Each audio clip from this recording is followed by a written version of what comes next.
Lección 135. Si me defiendo, he sido atacado. Comentario. Preanuncié nuestra discusión de la lección anterior, hablando del plan del ego para la salvación o el perdón. Al hacerlo, vinculé la lección con las lecciones 135 y 136. Para revisar el plan, el ego establece primero la realidad del pecado y la culpa, basándose en la separación real de Dios.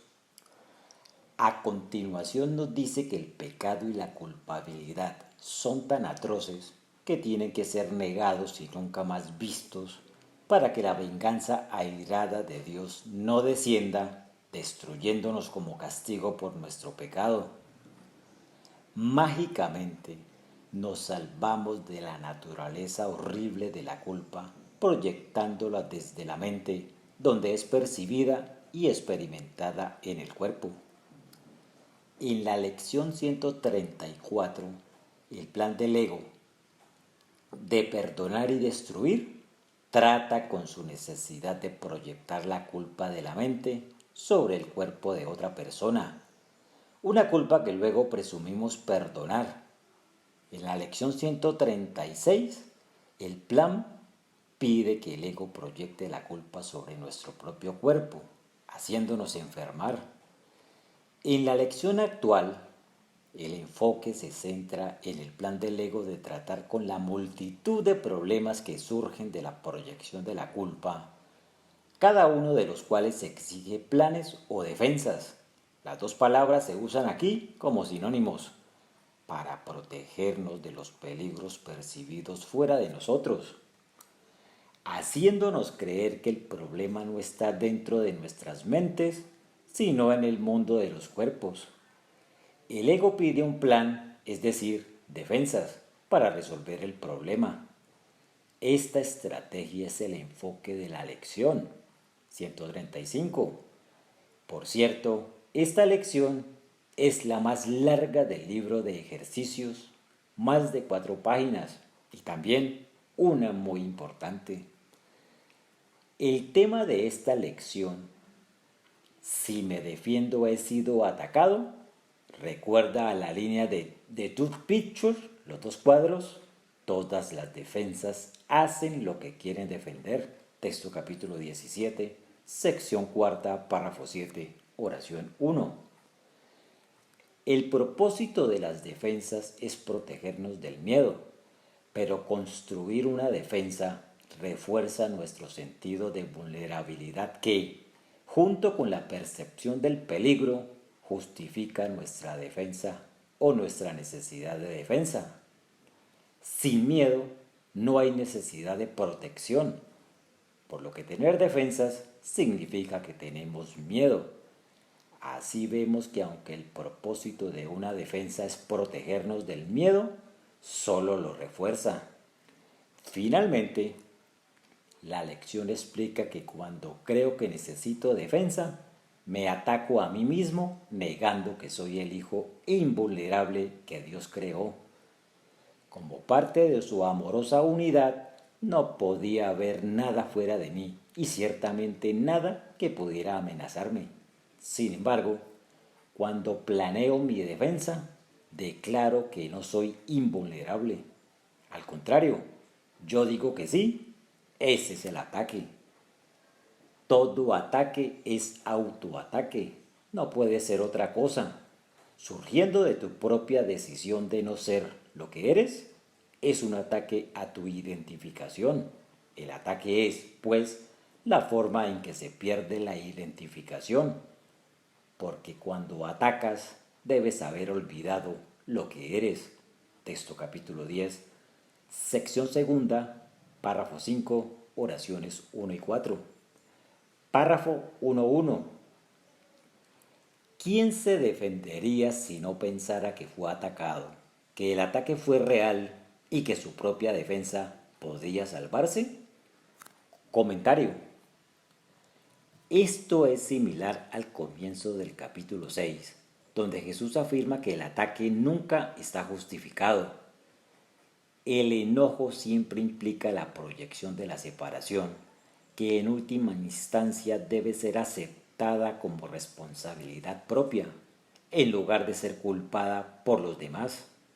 El enojo no puede ocurrir a menos que usted crea que ha sido atacado, que su ataque está justificado a cambio y que usted no es de ninguna manera responsable de ello. Pero usted no puede ser atacado. El ataque no tiene justificación y usted es responsable de lo que usted cree. Texto capítulo 6, introducción, párrafo 1, oraciones 3 y 7. Párrafo 1.2. Y aquí yace la insensatez de la defensa. Da a las ilusiones plena realidad y luego intenta tratarlas como si fueran reales.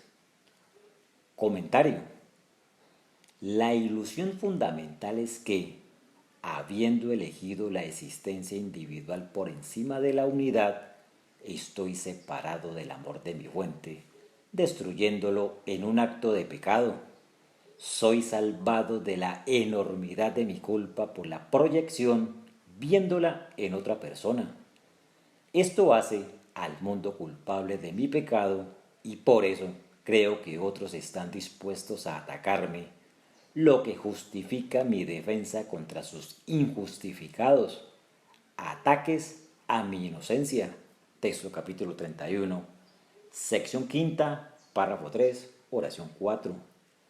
Esta, entonces, es la locura de la defensa. La creencia de que mi pecado destruyó el cielo está inventado. Mi pecado proyectado sobre otros está inventado. El sistema de pensamiento de ataque y defensa está inventado. En otras palabras, buscando resolver un problema ilusorio, mi defensa también debe ser ilusoria. ¿Quién sino un loco podría creer esto? Párrafo 1.3. Añade ilusiones a las ilusiones, haciendo que la corrección sea doblemente difícil. Comentario. Es doblemente difícil porque la necesidad real de corrección está en mi mente. Sin embargo, siguiendo el plan del ego para la salvación, me defiendo de esa necesidad, viendo la corrección fuera de mi mente para situaciones que son responsables de mi infelicidad. Esta maniobra defiende contra la culpa de mi mente, que también es una defensa. Así, la corrección se hace doblemente difícil y nunca vuelvo a la parte de mi mente que toma decisiones y que originalmente escogió en contra de Dios. Esto, por cierto, es similar a la discusión en la lección 136 sobre el doble escudo del olvido. Libro de ejercicios, lección 136, párrafo 5. La culpa defiende contra el amor en la mente y la culpa que percibimos en otros defiende contra la culpa interior. Párrafo 1.4. Y esto es lo que haces cuando intentas planificar el futuro, activar el pasado u organizar el presente como desees. Comentario. Más adelante en esta lección repasaré nuestra discusión previa de la relación del pasado, presente y futuro con el pecado, la culpa y el miedo. Sin embargo, permítanme mencionar brevemente que esto no significa que no deban hacer planes para el futuro. Esta es una trampa en la que caen muchos estudiantes de un curso de milagros, lo que significa, como veremos más adelante, es que no planeas por tu cuenta. Por lo tanto, Jesús no está diciendo que usted debe cancelar pólizas de seguro, tirar libros de fechas o abstenerse de hacer citas en el futuro. Simplemente nos insta a no tomar decisiones sin Él. Párrafo 2.1. Usted opera desde la creencia de que debe protegerse de lo que está sucediendo porque debe contener lo que lo amenaza. Comentario. Mientras crea que estoy en este mundo, debo creer que el mundo es un lugar hostil y amenazador en el que soy vulnerable. Debo creerlo porque yo hice el mundo de esa manera. Recuerda, si las ideas no abandonan su fuente, el mundo no es más que una proyección de lo que hay en mi mente. Soy un miserable pecador porque destruí el amor de Dios. Es ese egoísmo egocéntrico lo que he proyectado y visto a mi alrededor, dejándome justificado para establecer defensas en la autoprotección. Puesto que el mundo no es más que mi pensamiento de atacar a Dios, el mundo también debe ser un ataque. Las ideas no abandonan su fuente. Ese es el significado de esta frase tan citada. El mundo fue hecho como un ataque a Dios. Libro de Ejercicios, lección 3, párrafo 2, oración primera. Un sentido de amenaza es un reconocimiento de una debilidad inherente, una creencia de que hay un peligro que tiene poder para llamarle a usted para que haga la defensa apropiada. El mundo se basa en esta creencia loca y todas sus estructuras, todos sus pensamientos y dudas, sus penas y armamentos pesados, sus definiciones legales y sus códigos, su ética y sus líderes y sus dioses, todo sirve para preservar su sentido de amenaza. Porque nadie camina por el mundo en armadura, sino que debe tener el terror golpeando su corazón. Comentario. Todo esto puede parecer duro, por no decir irrealista, a menos que reconozcas las afirmaciones metafísicas subyacentes como estas en un curso de milagros. Es decir, el mundo es una ilusión hecha como un ataque a Dios porque fue hecho como un lugar que ocultaba su ira. Por lo tanto, el mundo estaba destinado a ser un lugar donde Dios no pudiera entrar y donde su Hijo pudiera estar separado de él. Libro de Ejercicios, lección 3, párrafo 2, oración 4. Todo esto es inventado porque el Dios iracundo del ego es inexistente. Sin embargo, mientras creamos que existimos como individuos, debemos creer que nuestra culpa está justificada y necesita ser defendida, proyectando un mundo.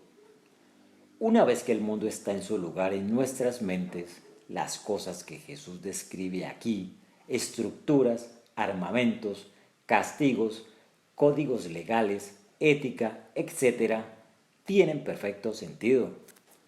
Si el mundo es amenazante, ciertamente necesitamos protección como individuos y como miembros de la sociedad, porque creemos que los demás nos harán lo que secretamente creemos que les hicimos a ellos. Satisfacer nuestra necesidad egoísta de ser especiales a expensas de los demás. Para reiterar este punto importante, antes de seguir adelante, Jesús no nos exhorta a dejar de vivir como lo hacemos, sino a mirar a través de sus ojos para que podamos darnos cuenta de la verdadera naturaleza y propósito del mundo. Párrafo 312. La defensa es aterradora, viene del miedo, aumentando el miedo a medida que se hace cada defensa. Comentario. Esta es una representación de la idea del texto. Las defensas hacen lo que quieren defender. Texto capítulo 17, sección cuarta, párrafo 7, oración 1. Una defensa nace del miedo, porque si tengo una defensa puede ser solo porque me siento amenazado. Además, la amenaza significa que soy vulnerable, lo que establece que no puedo ser el Hijo de Dios, que es invulnerable para siempre. Así es el ego, mi fuente, haciéndome vulnerable a la inminente venganza de su Dios. La verdad, sin embargo, es que el Hijo de Dios es perfectamente uno con su fuente y no necesita defensa. De hecho, así es como termina la lección. El Hijo de Dios no necesita defensa contra la verdad de su realidad. Párrafo 334. Usted cree que ofrece seguridad, sin embargo, habla del miedo hecho real y del terror justificado. Comentario. Mi miedo se hace real y el terror se justifica porque, viendo el pecado en ti, veo la amenaza a mi existencia desde fuera de la mente. Es una ley de la mente dividida que cuando proyectamos, olvidamos lo que proyectamos. Así, la culpa que proyectamos permanece enterrada en la mente sin ningún recuerdo consciente de ella ni del amor que oculta. Solo somos conscientes de lo que nuestros ojos ven y nuestros cerebros interpretan, que es la amenaza que se cierne sobre nuestro cuerpo o el de otro, puesto que el destino final de la vida tal como la conocemos es la muerte y los cuerpos envejecen y se deterioran antes de su inevitable final, exigimos defensa contra los estragos de la enfermedad y la muerte. Ya sea que hablemos del nivel físico básico de la existencia o del psicológico. Vivimos en terror, porque nadie camina por el mundo en armadura, sino que debe tener el terror golpeando su corazón. Sin embargo, nuestras defensas son tan buenas que no estamos en contacto con este terror.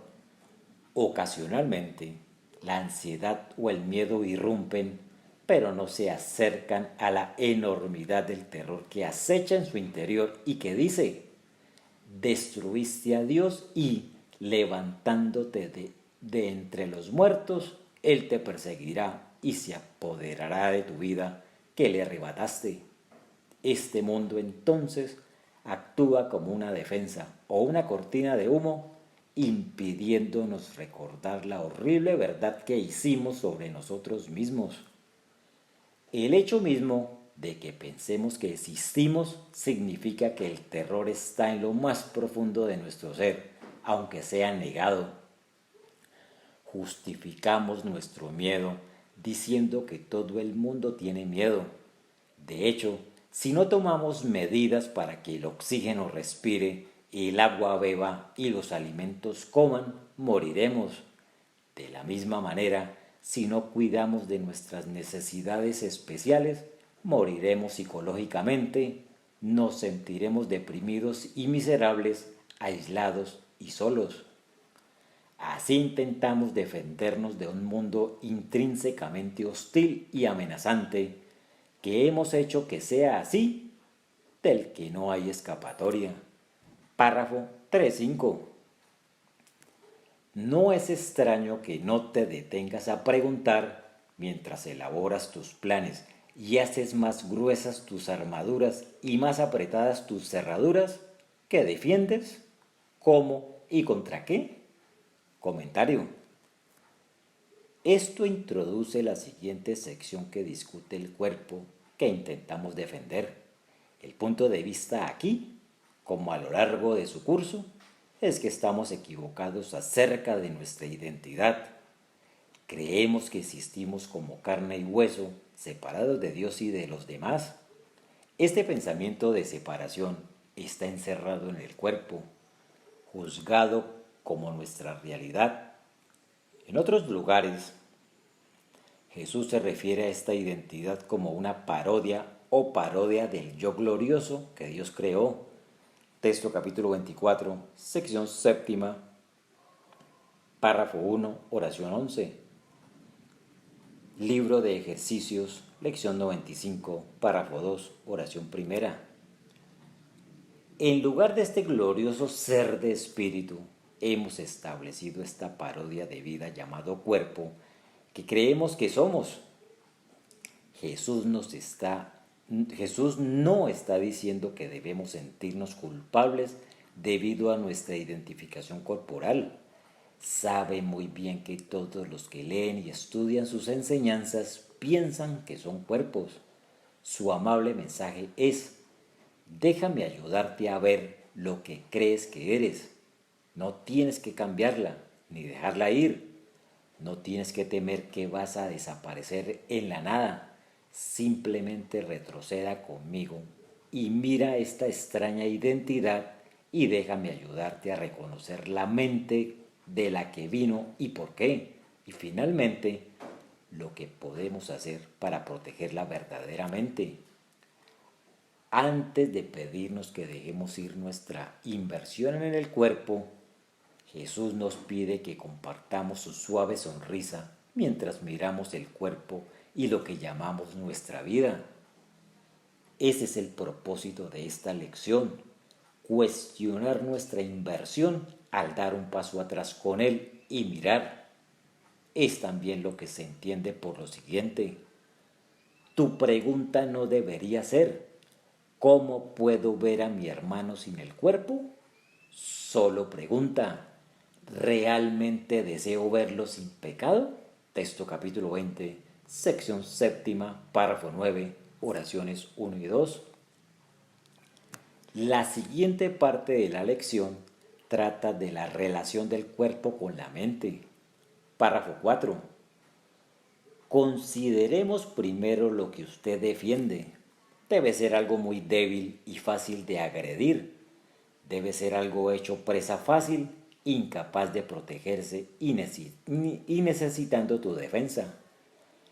¿Qué sino que el cuerpo tiene tal fragilidad que el cuidado constante y la preocupación profunda y vigilante son necesarios para proteger su pequeña vida? ¿Qué otra cosa sino que el cuerpo vacila y debe fallar en servir al Hijo de Dios como una hueste digna? Comentario. Hay muchos pasajes similares en un curso de milagros donde Jesús nos dice lo que es el cuerpo. Implícita aquí, en otros lugares es explícita. Es la cuestión: ¿es esto realmente lo que quieres ser? Esta no es la manera en que yo los veo, y ciertamente no es la manera en que Dios los creó. Sin embargo, es la forma en que exiges que te vean. En otras partes del curso, Jesús nos ayuda a entender que insistimos en ser así porque el cuerpo nos protege contra la culpabilidad de la mente, que es en sí misma una protección contra el amor de la mente. El ego sabe que si alguna vez elegimos identificarnos con el amor de Dios, nuestra existencia individual ha terminado, porque la individualidad y la unidad no pueden coexistir. Una vez más, Jesús quiere que entendamos la naturaleza del cuerpo y el propósito para el que sirve. Frente a los hechos, nuestra decisión correcta es inevitable. Por cierto, no limiten los pasajes del cuerpo a lo físico, ya que nuestro cuerpo psicológico también está incluido. Sabemos lo débiles y fáciles de agredir que nos sentimos si alguien nos da lo que tomamos como una mirada sucia, o nuestra devastación si alguien cuya opinión valoramos no sonríe o no da la aprobación que queremos. Párrafo 5.1.2. Sin embargo, no es el cuerpo el que puede temer, ni puede ser una cosa de miedo. No tiene más necesidades que las que le asignes. Comentario. El tú, como sabemos, no se refiere a nuestra personalidad, sino a la persona que toma las decisiones de la mente, que elige si cree en las mentiras del ego o en la verdad del Espíritu Santo. Es que tú has elegido identificarte con la individualidad del ego. Por lo tanto, también se identifica con la culpa del ego por ganarse a sí mismo destruyendo el cielo. Esa culpa, como parte del plan del ego, se vuelve tan aterradora para nosotros que nuestra única esperanza de supervivencia es escapar de ella negando su existencia en nuestras mentes y proyectándola. viéndola a nuestro alrededor, pero nunca en nuestro interior. Este es, pues, el punto de vista de Jesús. El miedo de la mente dicta al cuerpo lo que debe sentir. Párrafo 5362. No necesita estructuras complicadas de defensa, ni medicina que induzca a la salud, ni cuidados, ni preocupaciones en absoluto. Defiende su vida, o dale regalos para hacerla bella, o muros para hacerla segura. Y tú solo dices que tu casa está abierta al ladrón del tiempo, corruptible y desmoronándose, por lo que insegura debe ser custodiada con tu propia vida. ¿No es esta imagen temerosa? ¿Puede usted estar en paz con tal concepto de su hogar? Comentario. El punto de afirmaciones como estas no es incurrir en culpa porque te gusta tener una casa a la que puedes regresar por la noche, 4 paredes y una cama cómoda, ropa de abrigo en el invierno y medicamentos cuando estás enfermo. Jesús simplemente está señalando que a la larga tales comodidades no te traerán la paz de Dios o la felicidad que dura para siempre.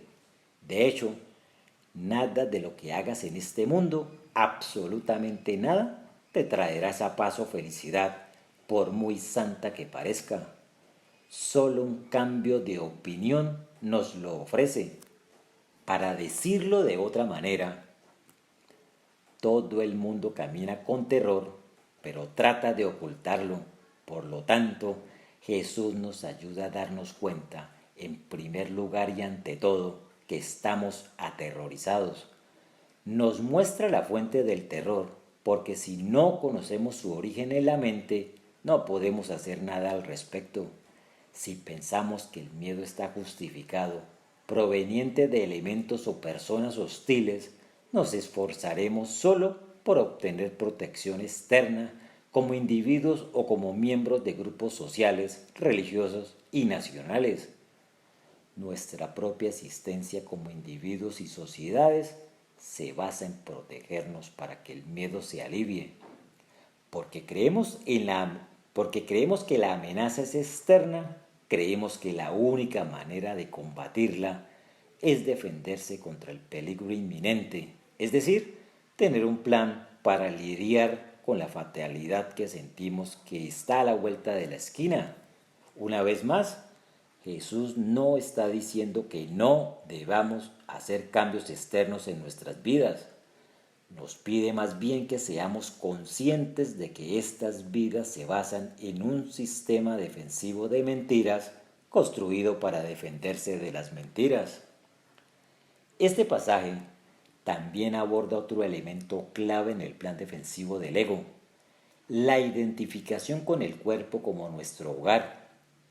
En otro pasaje Jesús se refiere al cuerpo como nuestro hijo amado. Así es como el cuerpo se convierte en una teoría de sí mismo, sin provisiones para la evidencia más allá de sí mismo y sin escape a su vista. Crece y se marchita, florece y muere. Y no puedes concebirte fuera de ella, tu particularidad susurra. Aquí está mi propio hijo amado, en quien tengo complacencia. Así, el hijo se convierte en el medio para servir al propósito de su padre. Tal es la parodia de la creación de Dios, porque así como la creación de su hijo le dio gozo y testimonio de su amor y compartió su propósito, así el cuerpo da testimonio de la idea que lo hizo y habla por su realidad y verdad. Texto capítulo 24, sección séptima, párrafo 10, oraciones 1 y 3. Párrafo 6, oraciones 7 y 9. Una vez que el cuerpo es juzgado como nuestra identidad y hogar, inevitablemente buscamos protegerlo. Así vemos de nuevo la brillantez de la estrategia de salvación del ego. El amor de Dios es defendido por nuestra culpabilidad, defendido a su vez por nuestros cuerpos, que son defendidos por el mundo al mismo tiempo que el cuerpo se defiende contra el mundo. Un plan defensivo tras otro, tras otro, tras otro y tras otro. Párrafo 635. Pero, ¿qué le dio al cuerpo el derecho de servirle así, excepto su propia creencia? Es tu mente la que dio al cuerpo todas las funciones que ves en él y establece su valor mucho más allá de una pequeña pila de polvo y agua. ¿Quién haría la defensa de algo que él reconocía como esto? Comentario. Antes de cancelar sus pólizas de seguro y cobertura médica, quite las cerraduras de sus puertas, etc. Tenga muy claro que usted conoce y experimenta su cuerpo como una pequeña pila de polvo y agua. Si realmente no crees que no es nada, no hagas nada diferente. Recuerda que todo lo que Jesús te pide es que des un paso atrás con Él y mires tus acciones. Si lo haces con Él, el proceso de cambiar tu identidad será gradual, suave y verdaderamente sanador. Por lo tanto, no busques cambiar su comportamiento, sino que escoja cambiar al maestro con quien usted mira su comportamiento y el de los demás. Texto capítulo 21, introducción, párrafo 1, oración 7. Esto es muy importante. No puedo decirles cuántos estudiantes del curso se han desviado del curso debido a las lecciones malentendidas como esta. La negación de la propia creencia en la separación y la culpa no ayuda, porque uno nunca puede cambiar la creencia sin antes reconocer su presencia. Por cierto, la referencia bíblica en este párrafo a que el cuerpo no es más que una pequeña pila de polvo no es el único lugar en un curso de milagros donde Jesús se burla de nuestra exaltada visión de nuestro hogar. Además, de varias referencias del libro de ejercicios a las que volveremos más adelante. Por ejemplo, libro de ejercicios, lección 136, párrafo 2, oración 3. Libro de ejercicios, lección 186, párrafo 7, oración 4. Leemos en el texto: y para defender esta pequeña mota de polvo, te pide que luches contra el universo. Texto capítulo 18, sección octava, párrafo 3, oración 2. El cuerpo ocupa el lugar central en cada sueño, que cuenta la historia de cómo fue hecho por otros cuerpos, nacido en el mundo fuera del cuerpo, vive un poco más y muere, para unirse en el polvo con otros cuerpos que mueren como él. Texto capítulo 27, sección octava, párrafo 1, oración 3. Párrafo 7, 1, 2. El cuerpo no necesita defensa. Esto no se puede enfatizar con demasiada frecuencia. Comentario. Mientras creas que eres un cuerpo, su nada requerirá defensa, aunque el verdadero problema permanezca en la mente. Sin embargo, esto tampoco necesita defensa, ya que su culpabilidad y miedo no son nada, un hecho que solo necesitamos aceptar, no juzgar, resistir o defenderse. Al hablar de la locura del ego y de la razón correcta del Espíritu Santo, Jesús explica cómo simplemente dejamos el sistema de pensamiento loco eligiendo al cuerdo. No se abandona la locura yéndose a otra parte. Lo deja simplemente aceptando la razón donde estaba la locura. Texto capítulo 21, sección sexta, párrafo 3, oraciones 7 y 8. Este es también el sentido de la siguiente afirmación del texto, en el contexto de nuestra huida del sufrimiento. Ahora se les está mostrando que pueden escapar. Todo lo que se necesita es que veas el problema tal como es y no de la manera en que lo has establecido. Texto capítulo 27, sección séptima, párrafo 2, oraciones 1 y 2. El problema que hemos establecido es el cuerpo, la defensa contra la culpa en nuestras mentes. El problema tal cual es la creencia en la culpa ilusoria y la necesidad de tener un problema externo como protección. Por eso, el verdadero significado del perdón reside en mirar con Jesús el sistema de pensamiento del ego tal como se manifiesta en el mundo, reconociendo esta manifestación como una proyección de la culpa de la mente que nunca ha dejado su fuente. Así, pues, Jesús dice al final de la tercera lección del Espíritu Santo que debemos estar atentos solo a Dios y a su reino. Texto capítulo 6, sección quinta. Esto no es una defensa, sino una vigilancia, tomar conciencia del ego para que eventualmente podamos regresar a la conciencia del reino. Párrafo 7.3.5.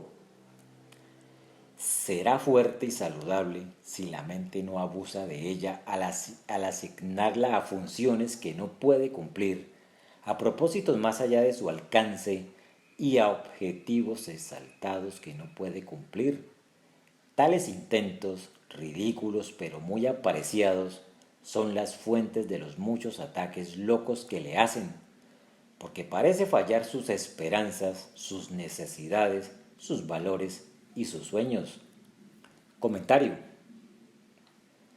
El centro de nuestra atención es el cuerpo, que inevitablemente nos fallará. Puede que no lo parezca cuando somos jóvenes, pero a medida que crecemos en la edad madura, empezamos a deteriorarnos hasta nuestra muerte. El enfoque, sin embargo, no puede estar en un cuerpo fuerte y saludable, sino en una mente que perdona. Cuando miramos con dulzura el pecado, la culpabilidad y el odio de la mente, dejando que el amor de Jesús se convierta en nuestra identidad, la paz impregna nuestra experiencia aquí sin importar el cuerpo. En otras palabras, la atención pasa de las preocupaciones corporales a la mente, donde aprendemos a distinguir entre sus dos sistemas de pensamiento. Aprendemos que cuando elegimos en contra del amor de Jesús y por el ego, sufrimos, nos sentimos tristes y miserables, nos enojamos y nos ponemos ansiosos y no dormimos ni comemos bien. Elegir a Jesús, en cambio, conduce a una paz que permanece, a pesar de lo que parece estar sucediendo con el cuerpo, el nuestro o el de los demás. Cambiar el enfoque del cuerpo a la mente se traduce en cambiar el propósito que el cuerpo sirve, de la culpa del ego al perdón del Espíritu Santo. El siguiente pasaje resume este cambio de propósito, mostrando cómo nuestros cuerpos no son negados o ignorados, sino simplemente devueltos al maestro correcto. Si usas el cuerpo para atacar, es dañino para ti. Si lo usas solo para alcanzar las mentes de aquellos que creen que son cuerpos y les enseñas a través del cuerpo que esto no es así, entenderás el poder de la mente que está en ti. Si usas el cuerpo para esto y solo para esto, no puedes usarlo para atacar. El Espíritu Santo no ve el cuerpo como tú lo haces, porque Él sabe que la única realidad de todo es el servicio que presta a Dios en nombre de la función que Él le da. El cuerpo es hermoso o feo, pacífico o salvaje, útil o dañino, según el uso que se le dé. Texto capítulo 8, sección séptima, párrafo 3, oraciones 1 y 3, párrafo 6, oraciones 4 y 3, párrafo 8.1. El yo que necesita protección no es real. Comentario. Esta declaración se aplica tanto a nivel corporal como mental, ya que el yo que experimentamos como cuerpo es una ilusión, no tiene que ser defendido. ¿Cómo no se puede defender nada? Sin embargo, el yo que experimentamos como cuerpo es simplemente una proyección del yo culpable y pecaminoso que hemos hecho realidad en nuestras mentes. Ese yo tampoco necesita protección, solo ser mirado con una visión suave y sonreír mientras desaparece en la nada. El ego nos dice que este yo culpable necesita protección y defensa, el mundo y el cuerpo. Además, es una parte intrínseca del plan del ego que una vez que hacemos lo físico, olvidamos que lo hemos hecho, creyendo que nacemos en el cuerpo, no por nuestra propia elección, sin más remedio que seguir el plan del ego. Así defendemos el cuerpo, sin darnos cuenta de que es una defensa contra la culpa de la mente, que no es más real que el cuerpo. Nada defiende nada.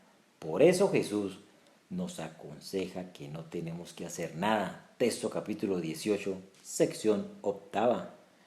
No hay problema que necesite solución. No hay amenaza que requiera defensa. Solo tenemos que recordar que no nos enfrentamos a nada que no defiende nada. Párrafo 8.2.3. El cuerpo, sin valor y que apenas vale la menor defensa, solo necesita ser percibido como muy separado de ti y se convierte en un instrumento saludable y útil a través del cual la mente puede operar hasta que su utilidad haya terminado. ¿Quién querría conservarlo cuando su utilidad esté terminada? Comentario. En otras palabras, me doy cuenta de que el cuerpo es un aula en la que aprendo que no soy un cuerpo y que la culpa que hizo al cuerpo tampoco es real. El cuerpo se ve así fuera de mí, un aula en la que mi mente cree que ha entrado. Mientras crea que estoy aquí, mi enfoque es el cuerpo, pero este enfoque puede ser guiado por un maestro diferente. El enfoque del ego es que permanezco arraigado aquí, protegiéndome de cualquier otro cuerpo. El propósito de Jesús, sin embargo, es que veo el cuerpo como el vehículo en el cual Él me enseña que yo no estoy en Él en absoluto. Él me ayuda a darme cuenta de que elegí el cuerpo para representar el pecado y la culpa que vino de mi decisión de protegerme del amor de Dios. Cuando entiendo la dinámica de la mente, puedo hacer una elección significativa y diferente. Así el cuerpo se vuelve significativo para mí, porque su propósito ha cambiado. Recuerda que el propósito lo es todo. Cuando entiendes el propósito, entiendes el significado. Jesús enseña que la única pregunta que debemos hacernos es ¿para qué sirve?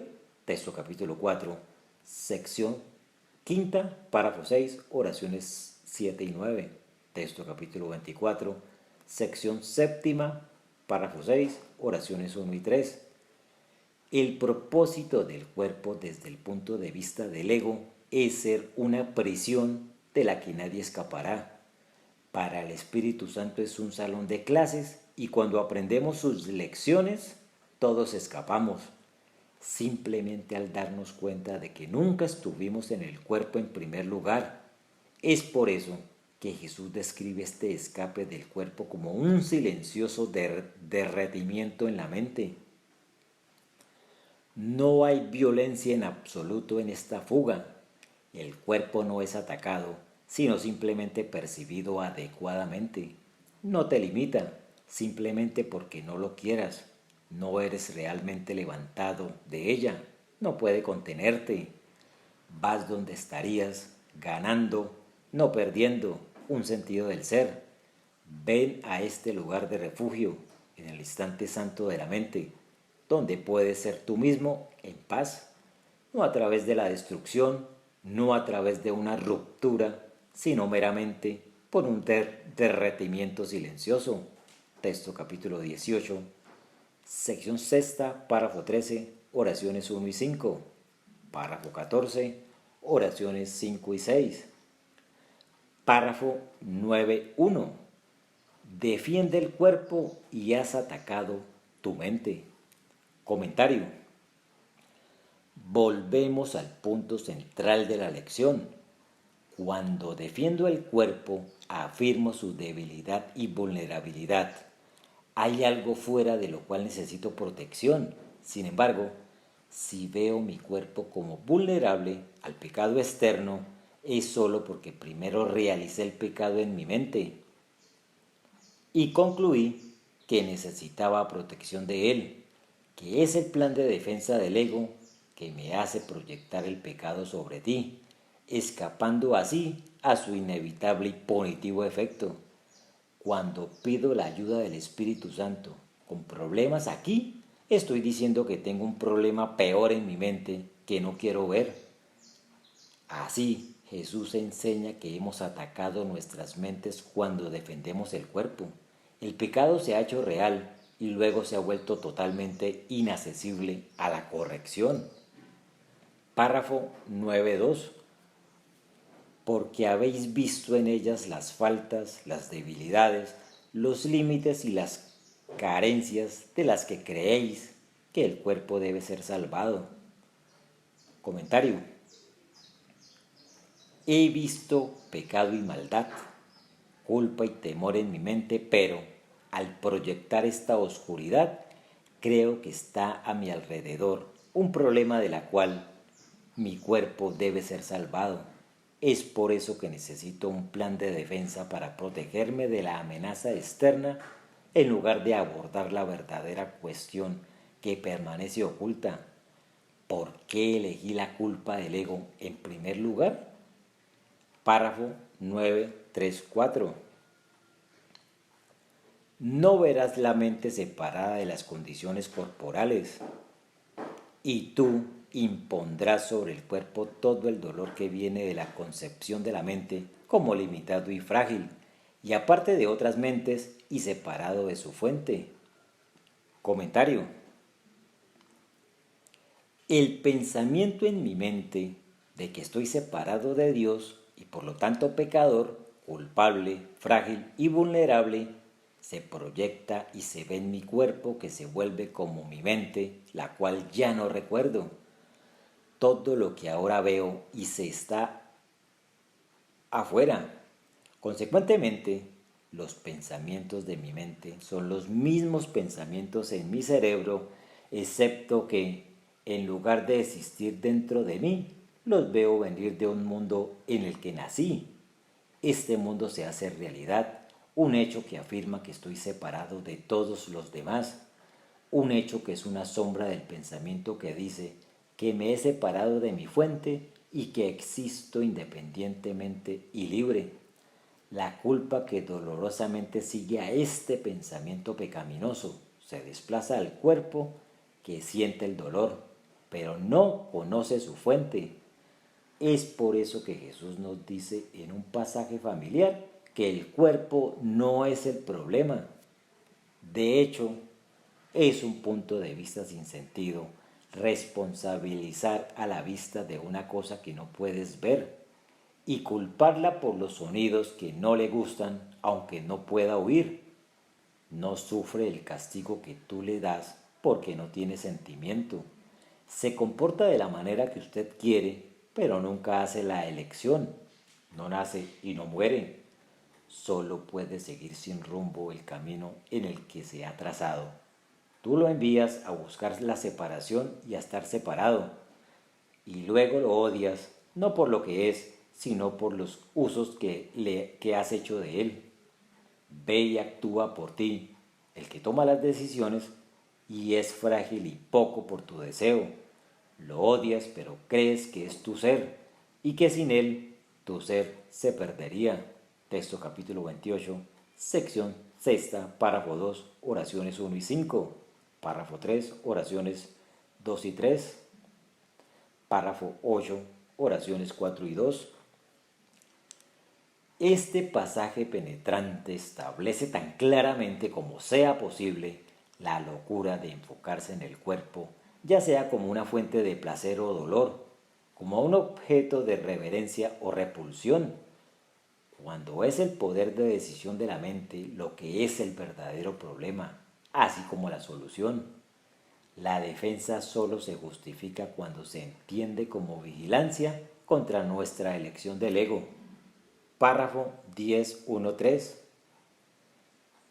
Estos son los pensamientos que necesitan ser sanados y el cuerpo responderá con salud cuando hayan sido corregidos y reemplazados por la verdad. Esta es la única defensa real del cuerpo. Sin embargo, ¿es aquí donde usted busca su defensa? Comentario.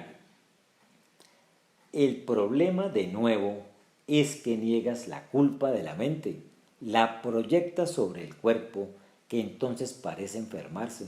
Sin embargo, la enfermedad no es el síntoma, sino la culpa en la mente.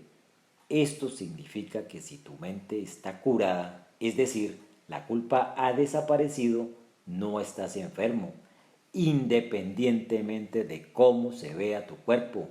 Así nos advierte Jesús. Nada es tan cegador como la percepción de la forma, porque la visión de la forma significa que la comprensión ha sido oscurecida. Texto capítulo 22, sección tercera, párrafo 6, oraciones 7 y 8. Percibir la forma del cuerpo no es ver para ti, sino ver lo que el ego te dice. Y esto es ceguera. Juzgar la enfermedad según los síntomas físicos es un ejemplo de no ver, porque la enfermedad es la creencia en la realidad de la culpa, junto con los pensamientos concomitantes de debilidad y vulnerabilidad.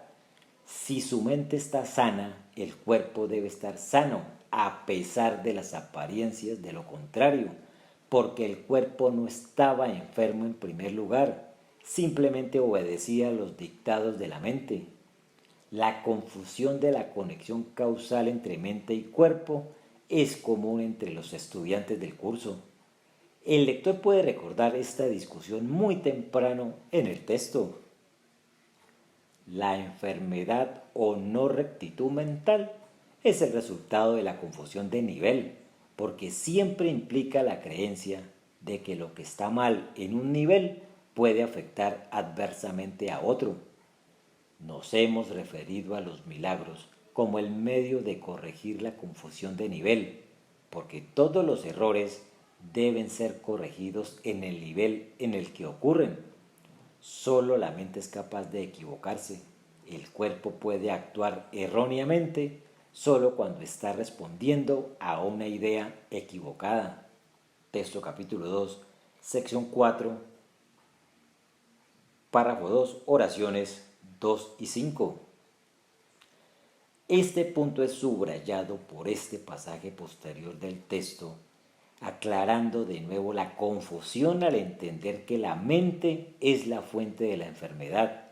Como ya hemos visto en otro contexto, ¿cómo puede ser que nada, es decir, el cuerpo, esté enfermo? Aquí está el pasaje. Así es el cuerpo sanado por los milagros, porque muestran la mente hecha enfermedad y emplearon el cuerpo para ser víctima o efecto de lo que hizo. Sin embargo, la mitad de la lección no enseñará del todo. El milagro es inútil si aprendes que el cuerpo puede ser sanado, porque esta no es la lección que fue enviado a enseñar. La lección es que la mente estaba enferma y pensaba que el cuerpo podía estar enfermo. Proyectar su culpa no causaba nada y no tenía efectos. Texto capítulo 28, sección segunda, párrafo 11, oraciones 4 y 7. En resumen, el problema es tratar de corregir nuestro problema a nivel del cuerpo, en lugar de dirigir nuestra atención a su fuente, la decisión continua de la mente de identificarse con el ego. Esta decisión es la enfermedad y cambiar la decisión es sanar. De hecho, cambiar la decisión de la mente es la única defensa real del cuerpo. Párrafo 10.4. Le ofreces protección de una clase de la que no obtiene ningún beneficio, sino que simplemente aumenta tu angustia mental. Comentario. Cuanto más tratamos de proteger el cuerpo, más reforzamos y escondemos la culpa en nuestras mentes. La culpa es la fuente de nuestra angustia y, si no nos damos cuenta, la angustia continuará. Llama a esta línea. De una cosa estaba seguro, de todas las muchas causas que percibiste que te traían dolor y sufrimiento, tu culpa no estaba entre ellas. Texto capítulo 27, sección séptima, párrafo 7, oración 4. A menudo tenemos la ilusión de haber resuelto un problema externamente, pensando que todo es maravilloso. Dios está en su cielo y todo está bien con el mundo. Sin embargo, todo lo que ha sucedido es que la culpa de la mente pasa desapercibida y por lo tanto se enreda y se proyecta. De este modo, inventamos más y más problemas, ya sea en el cuerpo, el mío, o el nuestro, o en alguna otra cosa. Párrafo 10.5. No sanas, sino que simplemente quitas la esperanza de la curación, porque no ves dónde debe estar la esperanza, si es que tiene sentido. Comentario. Esta es una línea importante a la cual Jesús regresa al final de la lección. Siempre que abordamos un problema externo en nuestro mundo personal o en el mundo en general, no podemos sanar nada. De hecho, hacemos todo lo contrario al destruir la verdadera esperanza de la sanación. La parte de la toma de decisiones de nuestras mentes, la fuente del problema y su solución, ya que el problema es que hemos escogido en contra del amor de Dios. La esperanza está solo en regresar a la persona que toma la decisión y escoger de nuevo, diciendo: cometí un error al elegir el ego, un falso maestro que no dice la verdad. El verdadero maestro es el Espíritu Santo y es su mensaje de expiación el que quiero escuchar. En otras palabras, cuando nos enfocamos en el cuerpo como el problema o la respuesta, negamos la mente, la única cosa que puede salvarnos. No Jesús, el Espíritu Santo, Dios o un curso de milagros. Solo podemos salvarnos cuando escogemos su ayuda, la cual es impotente si escogemos en contra de ella. Por lo tanto, el resultado final es elegir un maestro diferente. El papel de Jesús es recordarnos este poder de nuestras mentes, como lo hizo Helen en esta amonestación durante las primeras semanas del escribir. No te ayudaría si despreciara el poder de tu propio pensamiento. Esto estaría en oposición directa al propósito de este curso. Texto capítulo 2, sección séptima, párrafo 1, oraciones 5 y 6. La siguiente sección de la lección trata específicamente de la planificación y permíteme reiterar que Jesús no quiere decir que debemos abandonar la planificación para el futuro. Es obvio, por ejemplo, que nuestra fundación no podía tener un programa de enseñanza si no planificáramos para el futuro. Se refiere a no hacer planes por su cuenta. La importante sección antes mencionada, no necesito hacer nada, hace el mismo punto. Texto capítulo 18, sección octava. Jesús no quiere decir esta afirmación literalmente. Helen estaba obviamente involucrada en una gran cantidad de hacer cuando tomó su curso. Una vez más, no debemos hacer nada por nuestra cuenta. Más específicamente, cuando planeamos o nos comportamos de alguna manera, es porque hemos definido el problema por nosotros mismos y por lo tanto pensamos que conocemos la solución. A menudo le pedimos al Espíritu Santo que nos ayude a resolver un problema que hemos establecido primero como real.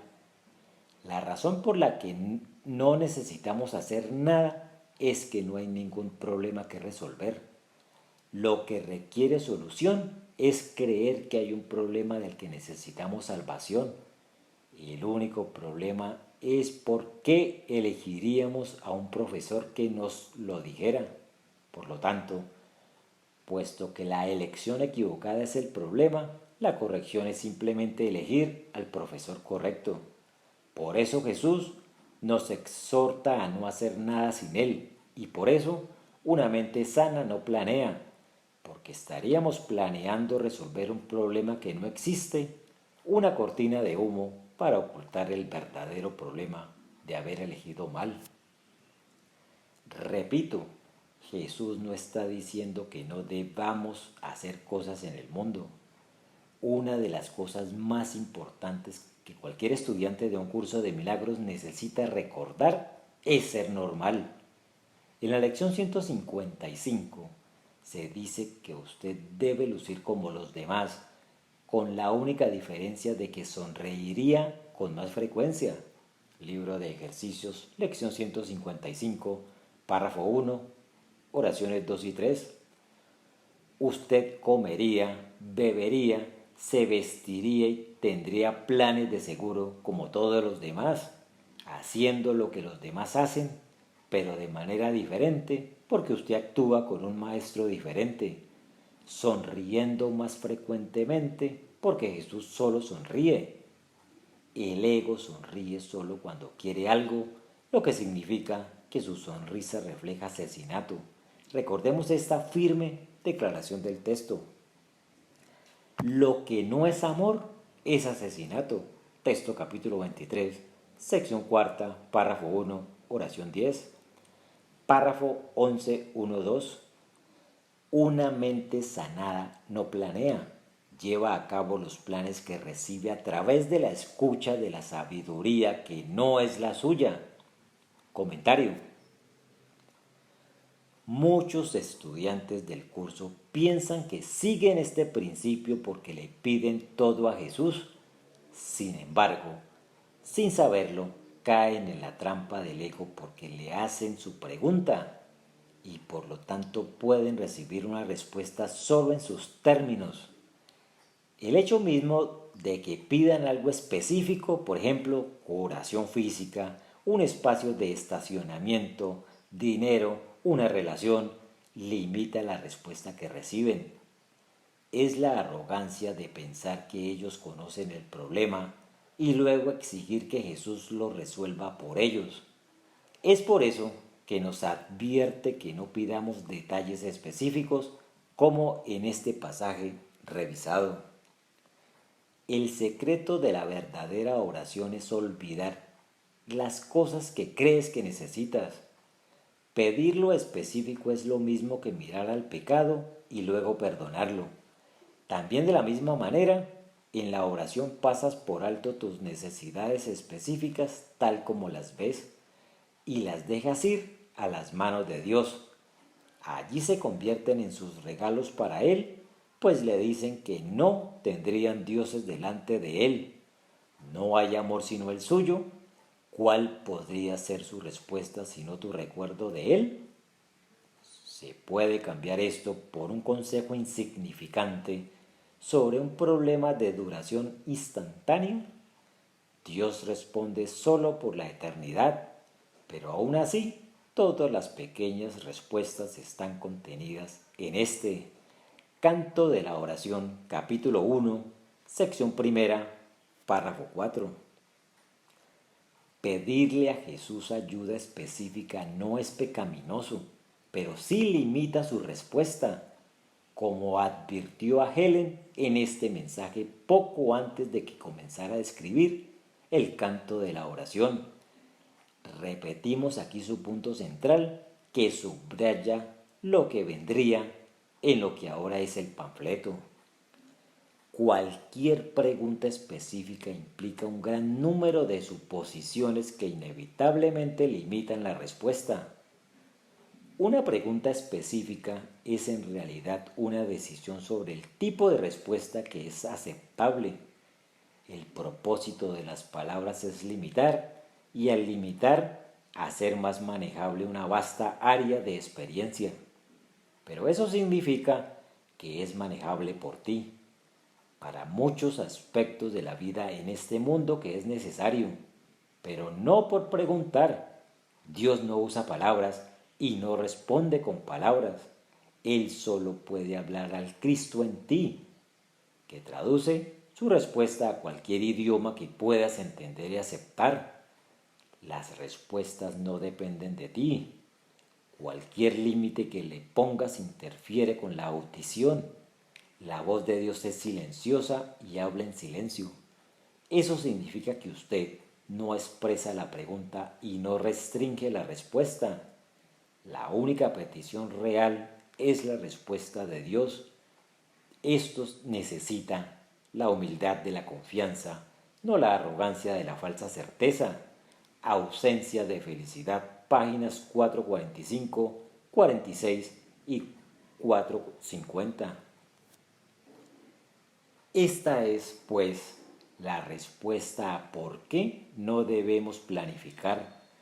No sabemos lo que necesitamos, mucho menos lo que tenemos que planear. Por lo tanto, la planificación de los específicos es el mismo error que la planificación de los específicos. Nuestras energías y esfuerzos están mucho mejor situados para pedir ayuda para perdonar. Por eso, y solo eso, eliminará las barreras que nos impiden escuchar la voz del amor, cuya sabiduría nos guía suavemente en nuestras palabras y acciones. La culpa es el problema, el perdón es la respuesta. Nunca necesitamos ser más específicos que eso. Párrafo 11.3. Espera hasta que se le haya enseñado lo que debe hacerse y luego procede a hacerlo. Comentario. Esto supone que estamos escogiendo al Espíritu Santo como a nuestro Maestro, lo que significa que Él es el que instruye en cuanto a la naturaleza de nuestro problema. Al principio del libro de ejercicios, Jesús nos enseñó que nunca estamos molestos por la razón que pensamos o que creemos. Libro de ejercicios, lección 5. En respuesta a lo que creemos que es el problema, desarrollamos planes y defensas. Si somos buenos alumnos del curso, traemos al Espíritu Santo para que forme parte de nuestro plan, para que se ocupe de las molestias causadas por lo que hemos decidido y contra lo que tenemos que defendernos. Su verdadera enseñanza, sin embargo, es el perdón, la eliminación de nuestros impedimentos auditivos. Con esto, con estos desaparecidos, somos libres para que nos enseñen a qué decir o qué hacer. Nuestro enfoque, por lo tanto, es solo en traer la oscuridad de nuestras ilusiones a la luz de su verdad. La extensión del perdón es la función del Espíritu Santo. Déjale esto a Él. Dejen que su preocupación sea solo que le den a Él lo que puede ser extendido. No guarde ningún secreto oscuro que no pueda usar, pero ofrézcale los pequeños regalos que puede extender para siempre. Él tomará cada uno y hará de él una fuerza poderosa para la paz. Él no retendrá ninguna bendición de ella, ni limitará de ninguna manera. Texto, capítulo 22, sección sexta, párrafo 9, oraciones 2 y 7.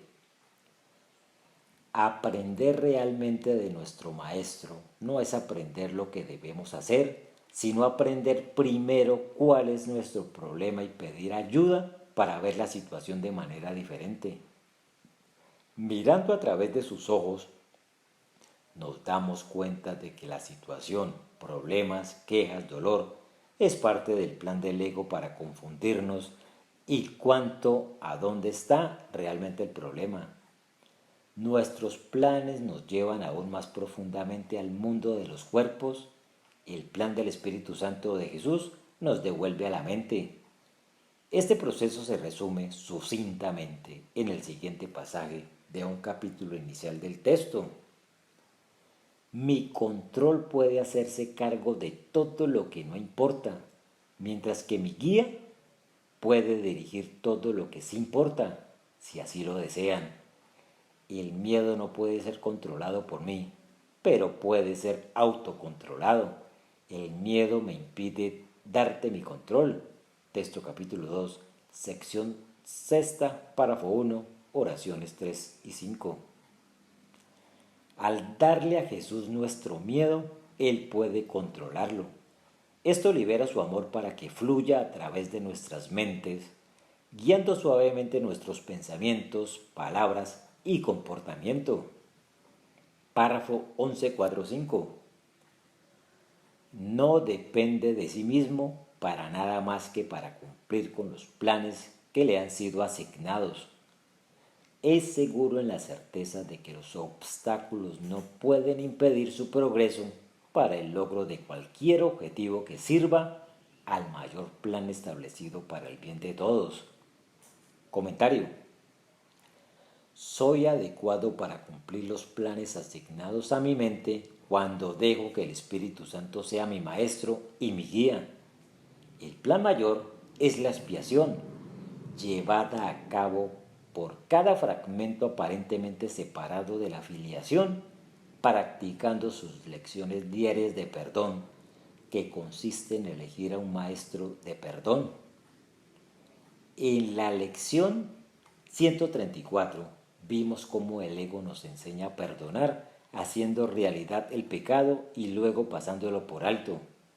El verdadero maestro del perdón nos ayuda a darnos cuenta de que el problema de necesitar el perdón está dentro de nuestras mentes porque lo ponemos ahí para mantener intacta nuestra existencia separada.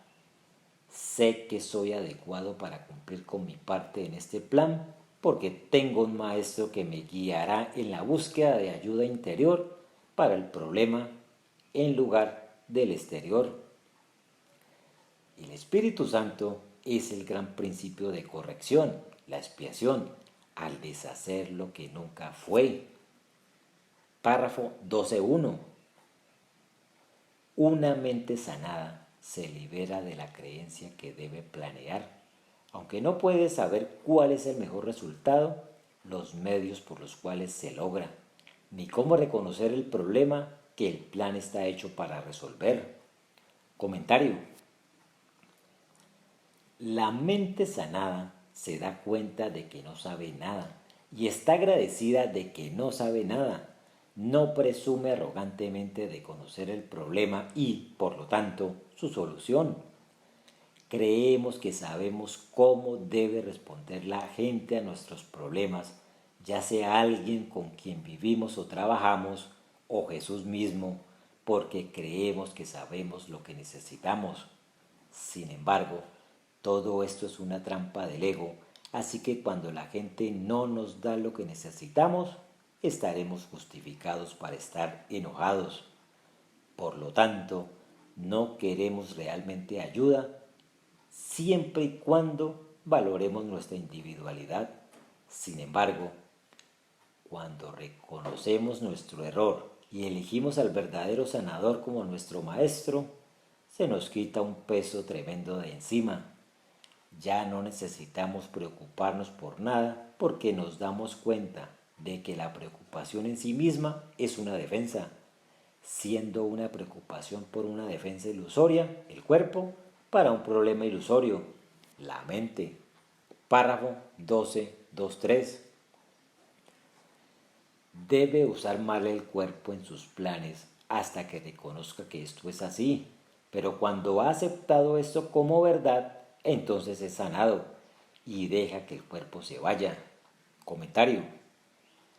Hasta que aceptemos que no sabemos nada y que Jesús lo sabe todo, haremos un mal uso del cuerpo. Esto debe ser así, pues si me vuelvo en contra de Jesús, me siento culpable pensando que conozco mejor que Él. La culpa es tan abrumadora que me siento impulsado a proyectarla, viendo mi problema en el cuerpo, el tuyo, el mío, y luego haciendo algo al respecto. Por lo tanto, hago mal uso del cuerpo porque lo veo como real y en lugar de como una defensa contra la culpa de mi mente que hice real por primera vez. Hacer que el cuerpo sea parte de la realidad, por lo tanto, se convierte en un grave problema y preocupación, exigiendo atención y defensa.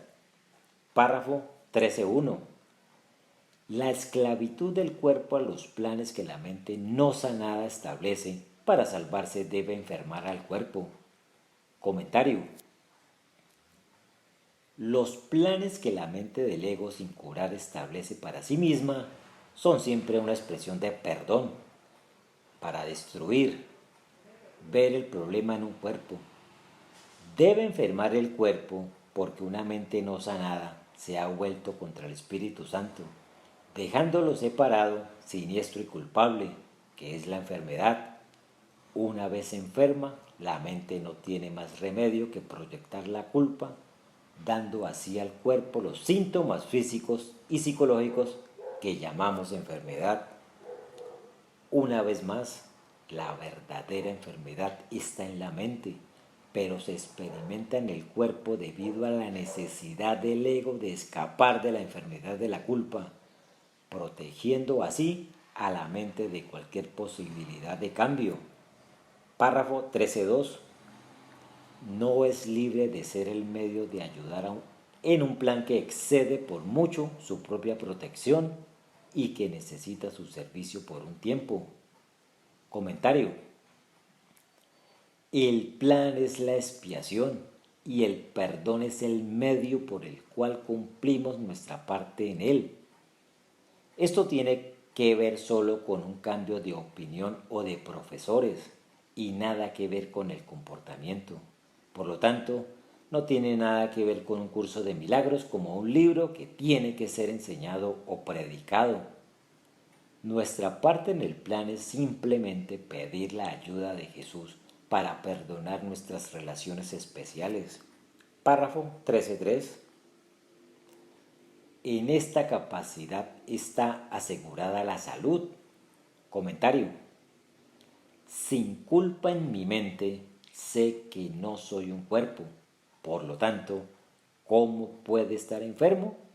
La curación del cuerpo viene de reconocer que no soy un cuerpo. No puede estar enfermo o sano. Y esto es cierto sin importar la apariencia del cuerpo. Párrafo 13.4.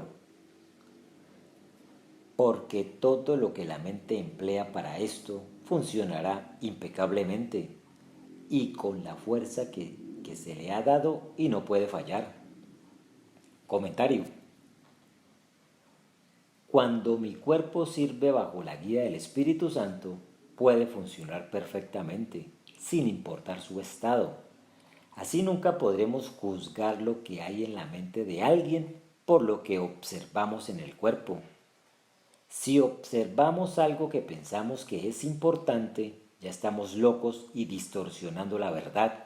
Por lo tanto, todo lo que concluyamos será un error y el mundo no puede ser entendido excepto desde el punto de amor en nuestras mentes, en el cual no hay juicio o necesidad de entender a nadie o nada. Nos damos cuenta de que todas las personas están locas, lo que significa que están enfermas, independientemente de su personalidad o su cuerpo. Basta con que sepamos que sin culpa en la mente, el cuerpo expresará sin esfuerzo el amor, en cualquier forma que se necesite. El siguiente pasaje, ya citado, es quizás la mejor instrucción en un curso de milagros por no cometer el error de mirar a la forma para entender el contenido. Cuando uno se ha identificado con el pensamiento de la expiación, este error nunca puede ocurrir. El juicio es en realidad un sustituto mezquino de la visión que no acepta la comparación como un medio para acercarse al Hijo de Dios. Así pues, Jesús nos exhorta a tratarnos con el amor que merecemos, cuya naturaleza misma solo puede reducir el miedo, no exacerbarlo. Aquí está el maravilloso pasaje. El valor de la expiación no radica en la manera en que se expresa. De hecho, si se usa verdaderamente, inevitablemente se expresará de la manera que sea más útil para el receptor. Esto significa que un milagro, para alcanzar su plena eficacia, debe expresarse en un lenguaje que el receptor pueda entender sin temor. Esto no significa necesariamente que este sea el nivel más alto de comunicación del que es capaz. Significa, sin embargo, que es el nivel más alto de comunicación del que es capaz ahora. El objetivo del milagro es elevar el nivel de comunicación, no bajarlo aumentando el miedo. Texto capítulo 2, sección cuarta, párrafo 5. Párrafo 14.1. Tal vez no sea fácil percibir que los planes autoiniciados no son más que defensas con el propósito de que todos ellos se dieran cuenta. Comentario. En nuestro mundo no parece que la mayoría de lo que hacemos caiga bajo la categoría de planes autoiniciados, que no son más que defensas. Sin embargo, esto es claro cuando entendemos que todo lo que hacemos sirve al propósito de hacer que el mundo y el cuerpo sean reales, reflejando el propósito subyacente del ego de negar la presencia de la culpa en nuestras mentes, la cual ya ha negado la presencia de la expiación. Párrafo 14.2.4. Son el medio por el cual una mente asustada emprendería su propia protección a costa de la verdad. Esto no es difícil de realizar en algunas formas que adoptan estos autoengaños, donde la negación de la realidad es muy obvia.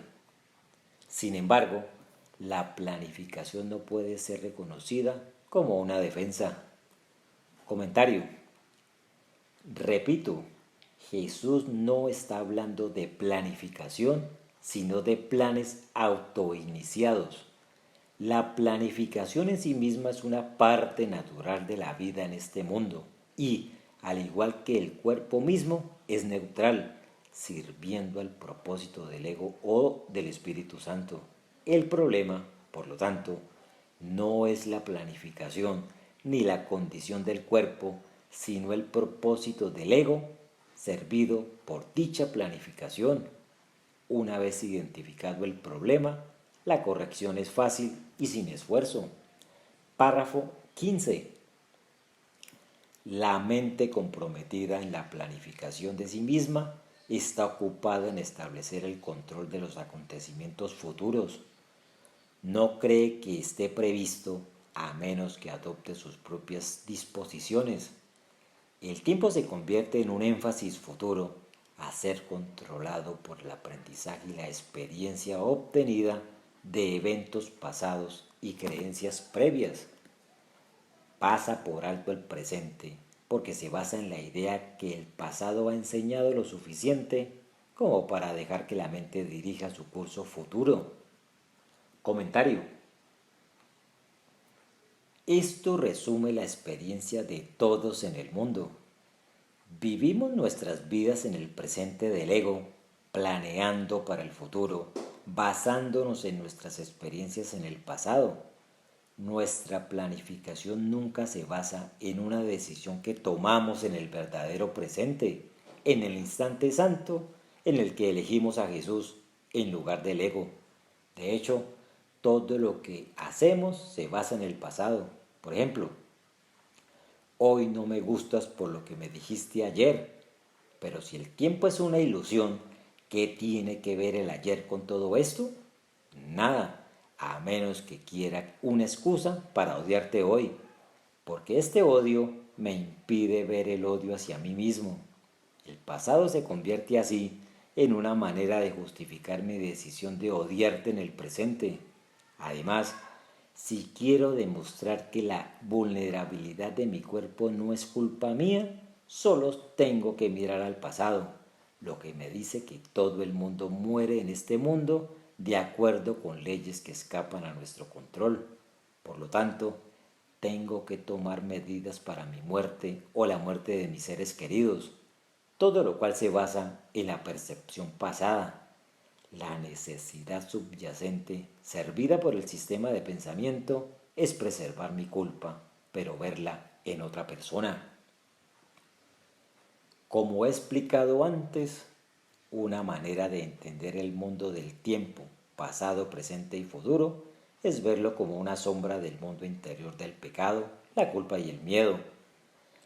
Cuando estos pensamientos son proyectados desde la mente, dan lugar al mundo del tiempo que dice, he pecado contra Dios en el pasado, soy culpable en el presente por lo que le he hecho y merezco el castigo que temo que vendrá en el futuro. Esto significa que pecado, la culpa y el miedo, el pasado, el presente y el futuro, están unidos y no se puede tener uno sin el otro. Hablamos de ellos como si fueran dinámicas separadas o pensamientos discretos, pero están entrelazados en una sola unidad de separación y odio. De hecho, todo lo que hago, pienso, siento o planeo se basa en el pasado.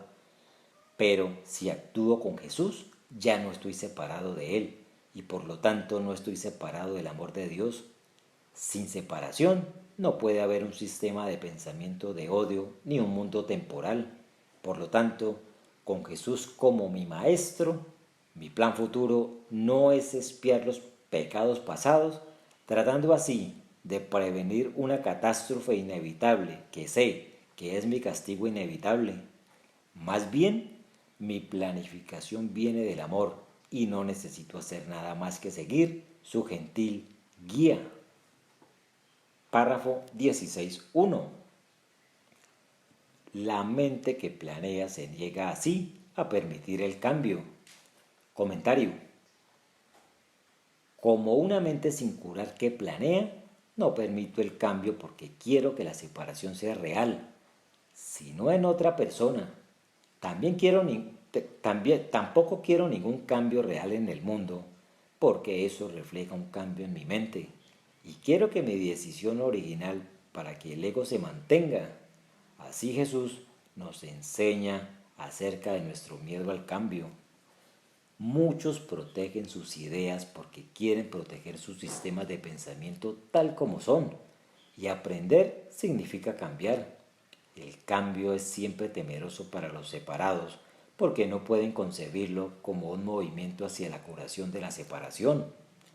Siempre lo perciben como un movimiento hacia una mayor separación porque la separación fue su primera experiencia de cambio. Crees que si no permites que ningún cambio entre en tu ego, encontrarás paz. Texto capítulo 4, sección primera, párrafo 2, oraciones 1 y 4. El miedo básico del ego es que el hijo cambie su mente, darse cuenta de que cometió un error al elegir al ego, cambiar su decisión y elegir al Espíritu Santo. Ese es el cambio que el ego nunca quiere que hagamos y por eso refuerza el mundo del pecado, la culpa y el miedo como una presencia corporal fuera de la mente. Un problema que necesita ser deshecho a través de la planificación y la defensa. Cambiar nuestras percepciones de la victimización, por lo tanto, nunca debe cambiar, ya que esto pondría nuestros pies en el camino del cambio que finalmente termina con el yo del ego, con el que nos hemos identificado. Párrafo 16.2.3. Lo que ha aprendido antes se convierte en la base de sus metas futuras. Su experiencia pasada dirige su elección de lo que sucederá. Comentario. Los detalles específicos de este aprendizaje pasado no hacen ninguna diferencia. Lo que importa es que creo que entiendo la situación. Un entendimiento basado solo en el pasado que determina mis necesidades y problemas y luego mis planes dirigidos a abordar estas preocupaciones. Párrafo 16.4.5. Y no ve que aquí y ahora es todo lo que necesita para garantizar un futuro muy diferente al pasado, sin una continuidad de las viejas ideas y creencias enfermizas. La anticipación no tiene nada que ver, ya que la confianza actual marca el cambio. Comentario. La frase aquí y ahora está tomada de la terapia gestal, inspirada por Fritz Perls y otros. Floreció en la década de 1960 cuando se retiró a un curso de milagros. Como el término se usa en el curso aquí y ahora significa el instante santo, que no era el significado de los gestalistas. En el instante santo escojo contra el pecado, la culpa y el miedo del ego, y por lo tanto contra el tiempo. Así pues, no hay una experiencia temporal del cuerpo, y aunque mi atención vuelve al mundo del tiempo y del espacio, donde mi cuerpo parece estar, está sin la carga del pecado, la culpa y el miedo, sin culpa por un pasado pecaminoso, ni miedo por un futuro temido. Soy, pues, un vasto vacío a través del cual se derrama el amor de Jesús. La continuidad de la que habla es la unidad forjada del pecado, la culpa y el miedo, pasado, presente y futuro. En el instante santo no temo el futuro porque no hay futuro. El pasado también se ha ido y todo lo que sé es que el amor de Jesús lo elijo en el aquí y ahora. Párrafo 17.1. Las defensas son los planes que usted se compromete a hacer contra la verdad. Comentario. Esto espera con interés la lección 136. La enfermedad es una defensa contra la verdad. El principio se presenta un poco más generalmente aquí, el plan del ego para la salvación que ya hemos discutido. Resumiendo brevemente estas discusiones previas, el ego nos dice que levantemos defensas contra la culpa de la mente como parte de su plan secreto para mantenernos creyendo en su realidad. Una realidad tan horrible que nuestra única defensa es proyectarla y verla en alguien más. Sin embargo, el ego nunca nos dice que la culpa es también una defensa, protegiendo nuestros egos de la verdad de quienes somos como hijos de Dios. Párrafo 17.2. Su objetivo es seleccionar lo que usted aprueba y hacer caso omiso de lo que usted considera incompatible con sus creencias sobre su realidad. Comentario. Aprobamos cualquier cosa que refuerce nuestro ser correcto y el mal de Dios, es decir, el Hijo se ha separado de su Creador y así su pecado de especialismo es real. Sin embargo, mientras que nosotros mantenemos felizmente nuestro ser especial, nosotros también le damos felizmente el pecado a alguien más a través de la proyección. Por lo tanto, aprobamos cualquier cosa que demuestre la culpabilidad de otro y rechazamos cualquier cosa que pruebe lo contrario. Decir que todos somos parte del único Hijo de Dios que no merece juicio o condenación es incompatible con el plan del ego de hacer realidad nuestra individualidad, pero culpar a otro por ello. Todas estas ideas son rápidamente negadas, descartadas o ignoradas. Párrafo 17.3. Sin embargo, lo que queda no tiene sentido. Comentario. En otras palabras, lo que queda después de que ignoramos la evidencia que prueba que Dios tiene razón y que estamos equivocados, es la percepción sin sentido de que el pecado es real, pero en otra persona. Esto no es insignificante para nosotros, sino para Dios, que no reconoce la separación y mucho menos para nuestro pecado. Párrafo 17.4. Porque es vuestra realidad la amenaza que vuestras defensas atacarían, oscurecerían, desarmarían y crucificarían. Comentario.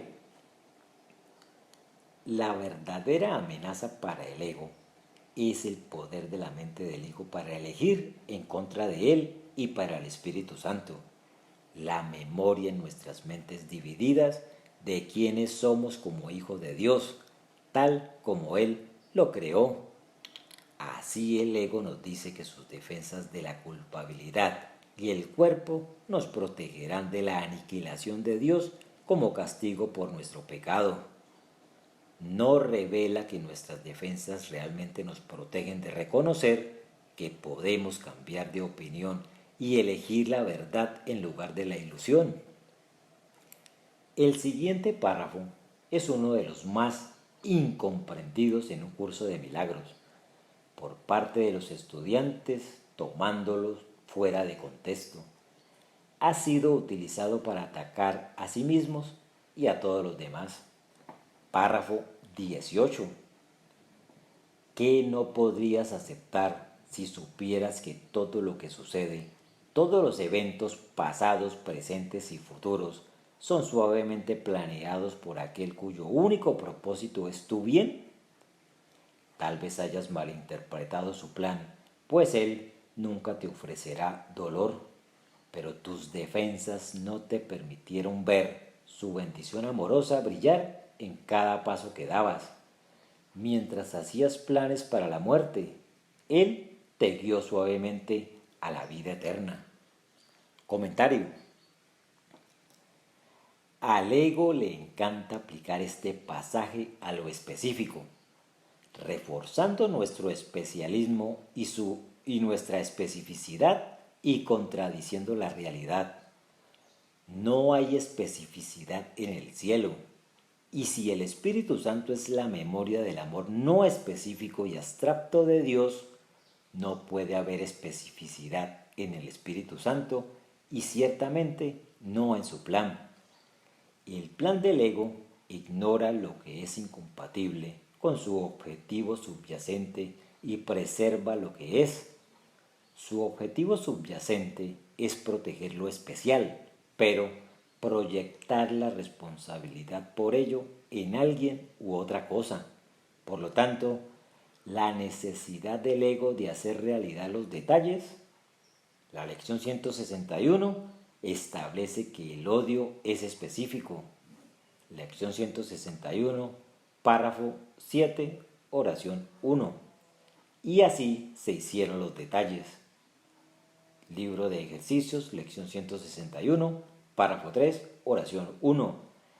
Necesitamos un mundo de detalles para proyectar nuestro odio inconsciente hacia otro, para que el pecado sea visto fuera de nosotros. Un medio ingenioso de demostrar la validez del plan que tiene al Espíritu Santo o incluso a Dios mismo. Involucrarse con el plan específico del ego para mantenernos específicos. Así que en un pasaje como este, es fácilmente sacado de su contexto no dualista y usado para probar que el Espíritu Santo tiene un plan específico para mí como un individuo específico. Aquí, como en otros lugares, el lenguaje del curso parece sugerir tales detalles, porque Jesús nos habla como los individuos específicos que creemos ser. Sin embargo, debe usar el lenguaje que esta mente puede entender en la condición en la que cree que está. Texto capítulo 25, sección primera, párrafo 7, oración 4. Jesús nos habla, por lo tanto, en el lenguaje dualista de la especificidad, porque la dualidad es la condición específica en la que pensamos que vivimos. A medida que ascendemos en la escalera de la salvación, nos damos cuenta de que nuestra realidad no es el individuo específico amado por Dios, sino como parte del Hijo único no específico de Dios. El plan del que habla Jesús, similar al plan mayor establecido para el bien de todos, es la expiación, el plan del Espíritu Santo que corrige el plan de separación del ego. En verdad, el Espíritu Santo no tiene un plan, así como Dios no lo tiene. Si hubiera un plan, tendría que haber un problema real para deshacerlo.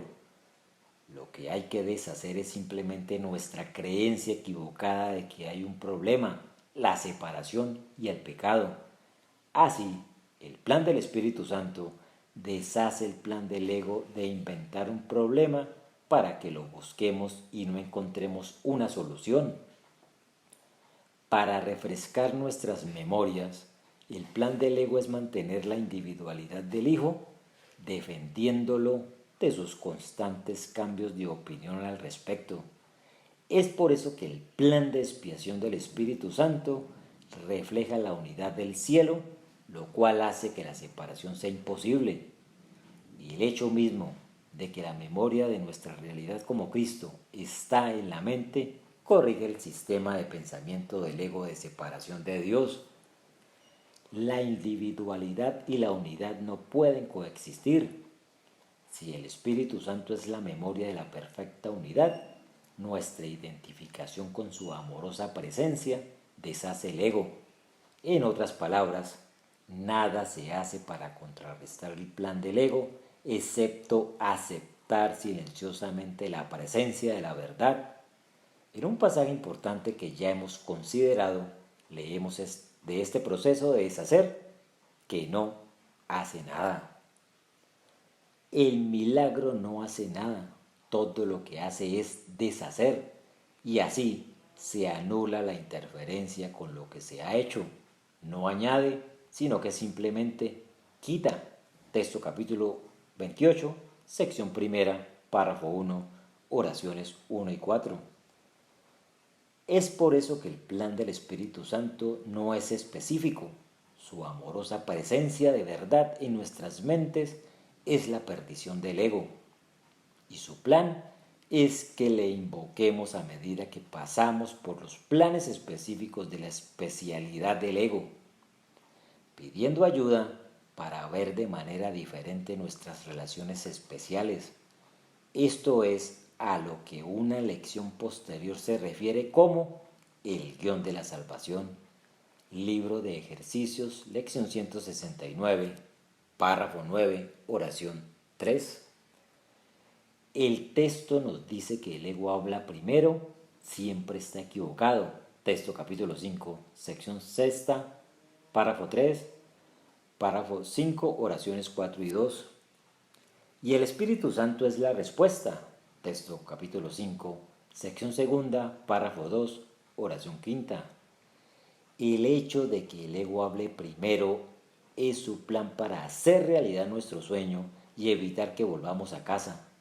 Ese es su guión, proyectado en un mundo temporal y espacial, que es la manifestación de este plan atemporal de mantener la separación intacta y a nosotros en un estado perpetuo de falta de mente.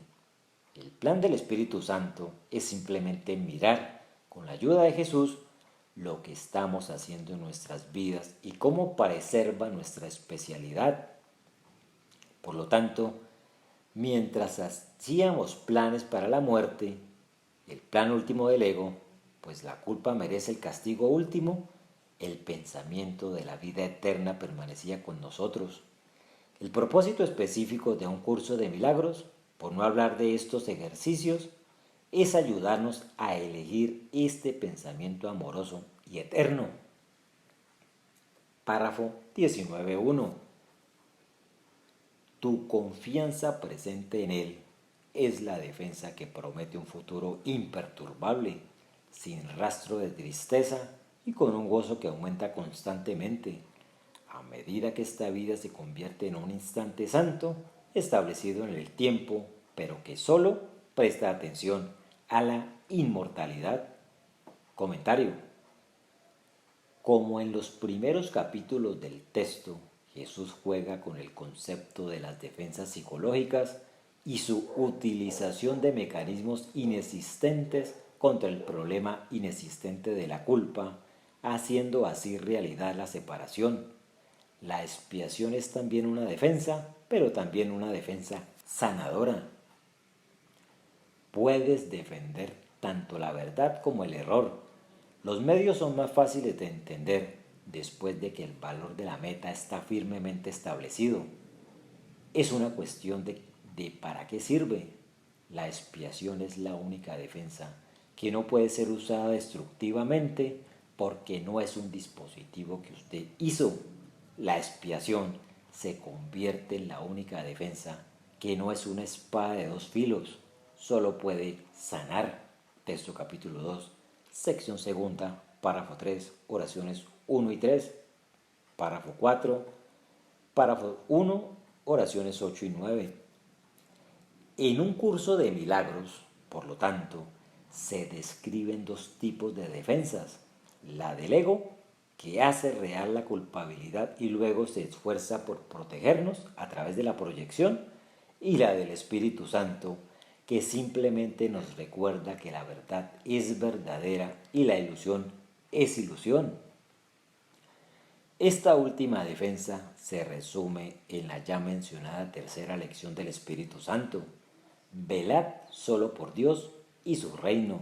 Texto capítulo 6, sección quinta. Unidos a todos, sonreímos suavemente con Jesús al ego, y esto constituye nuestra defensa.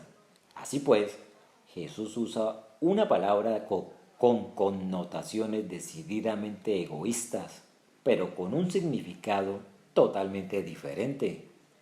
Párrafo 19.2.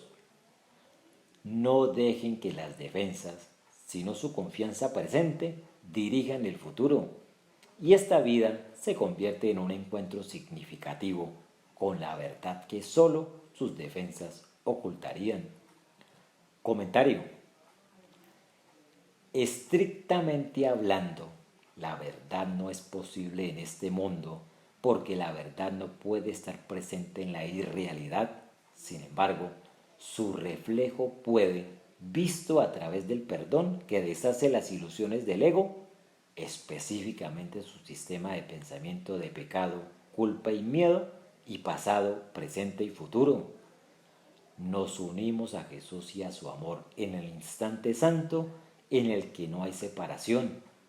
Todo lo que hacemos fluye de este amor y el significado de no dejes que ninguna defensa, sino tu confianza presente, dirija el futuro.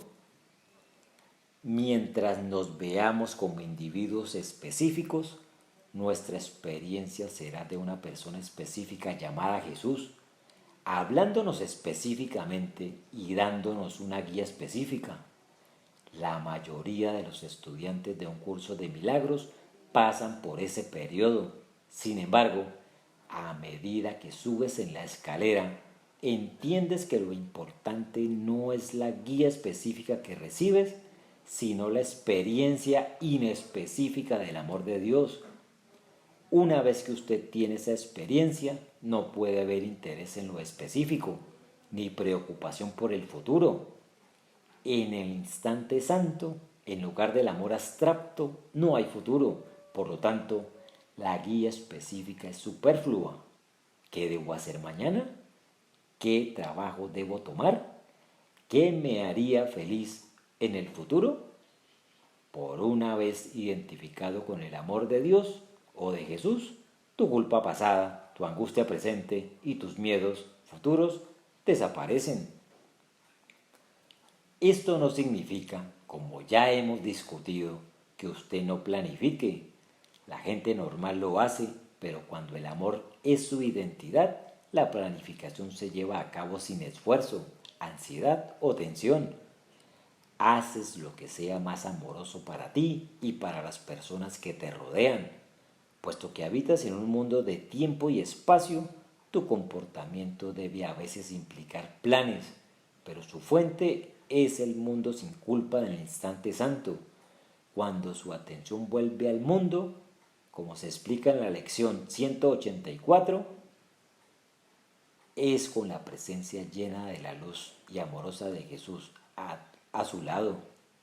Esta luz y amor informan todo lo que hacen, presente y futuro, y su planificación no es para aliviar la ansiedad o resolver problemas específicos, sino que es la extensión natural del amor, tal como se expresa en un mundo de tiempo y espacio.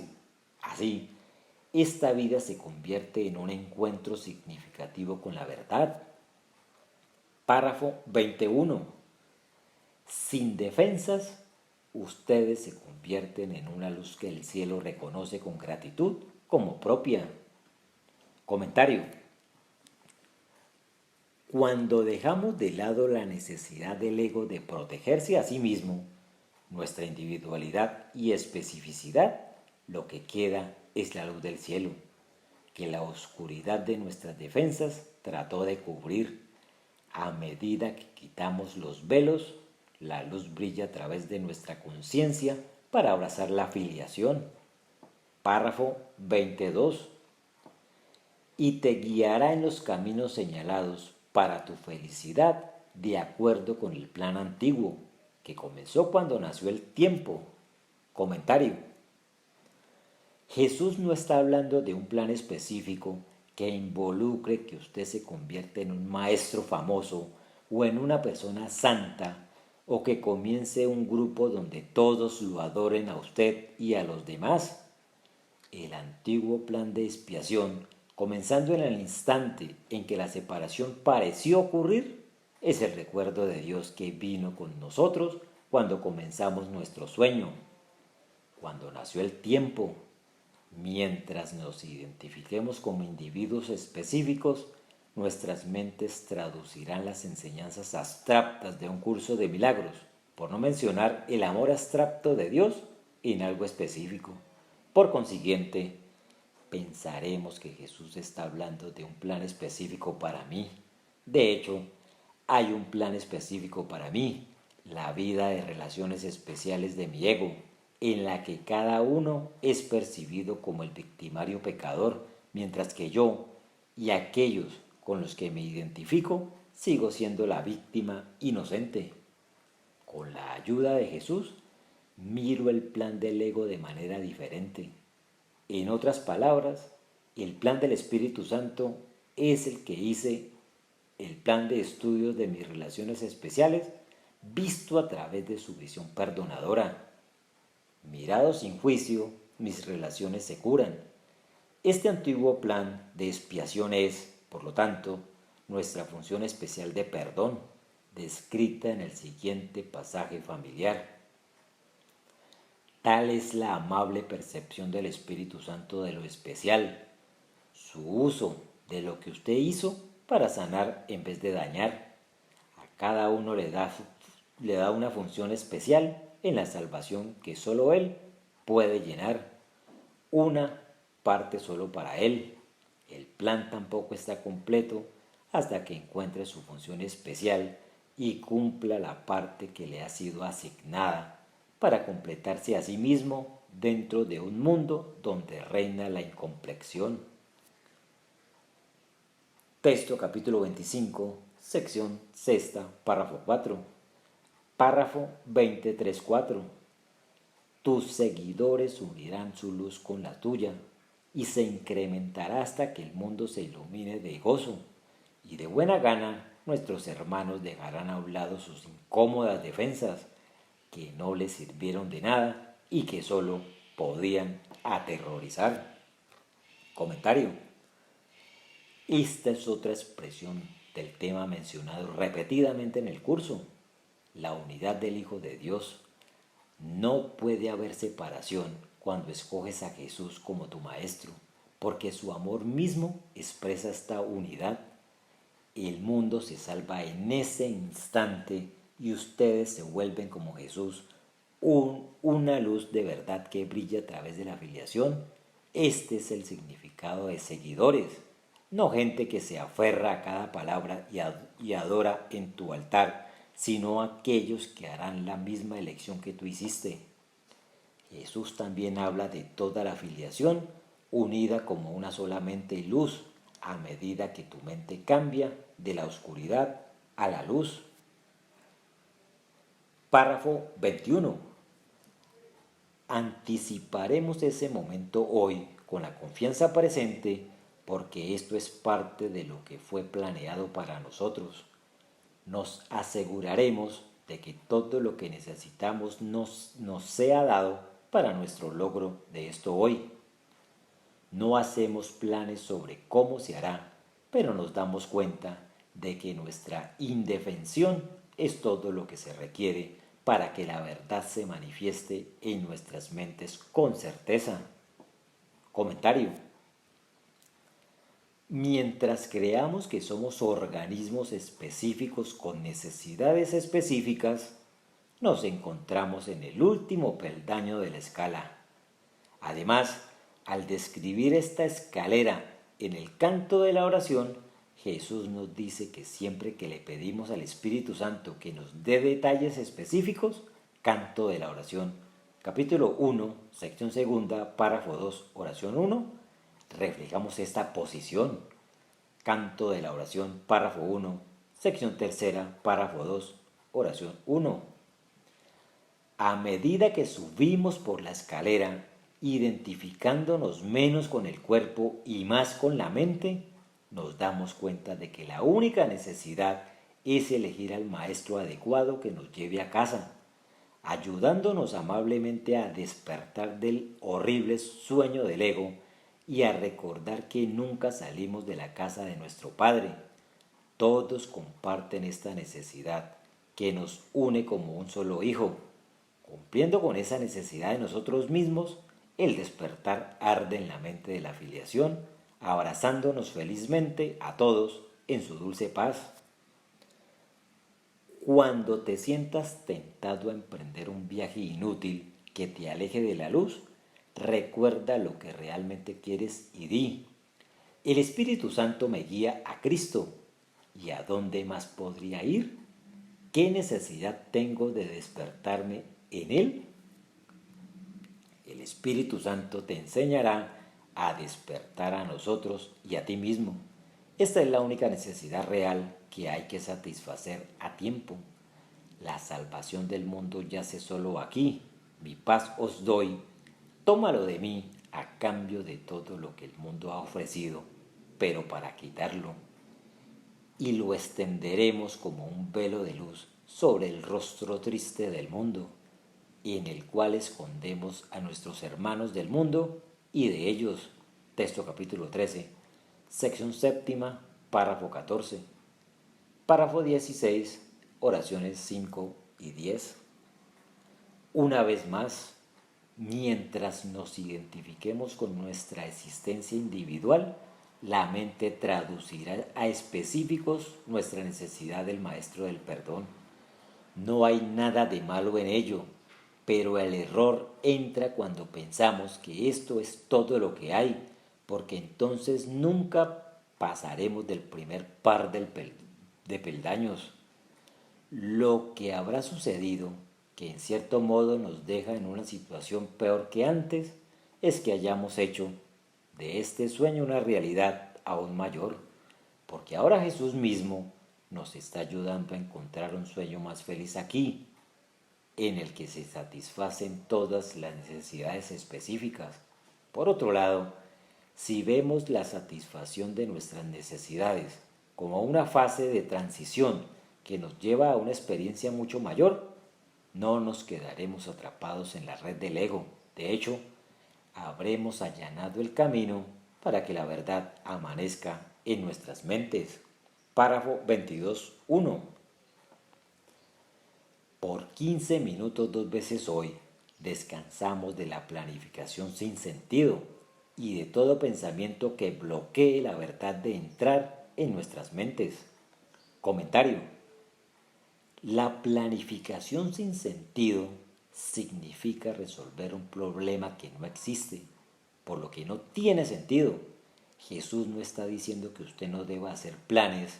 No puedo reiterar eso lo suficiente, ni tener pensamientos sobre el futuro.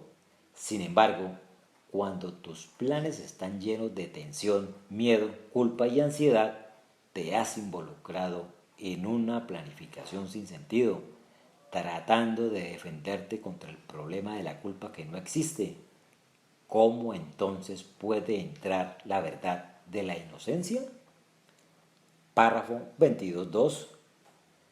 Hoy recibiremos en vez de planear, para poder dar en vez de organizar. Comentario: cualquier organización que hagamos viene después de que se nos haya dado el amor que hemos elegido. No es, por supuesto, que Jesús nos da su amor. Está siempre presente. Nos alejamos de ella y por lo tanto tenemos que volver aceptándola. Más aún, el amor se apodera de nuestras mentes por sí mismo a medida que eliminamos las telarañas del sueño que mantenía nuestros ojos cerrados por la culpa y el miedo. Lección 135. Si me defiendo, he sido atacado. Del libro Viaje a través del libro de ejercicios de un curso de milagros por el doctor Kenneth Wapnick.